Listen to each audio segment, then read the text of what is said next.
Hi, welcome to Richard Gabili YouTube channel, and for today's tutorial, I will be teaching you on how to turn on and off character free view on iPhone X. But first, kindly subscribe to this channel and don't forget to hit the subscribe button and the bell to notify you for the new updates. And let's start. Using your iPhone X from your home screen first, go to Settings.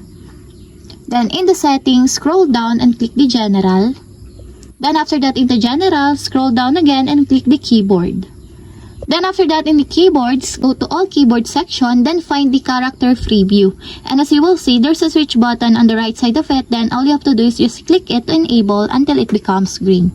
And if you want to disable or turn off, just click again the switch button. And that's it, we have successfully turned on and off character free view on iPhone X. If you have a question, can you comment down below, and don't forget to hit the subscribe button and the bell to notify you for the new updates. And thank you for watching!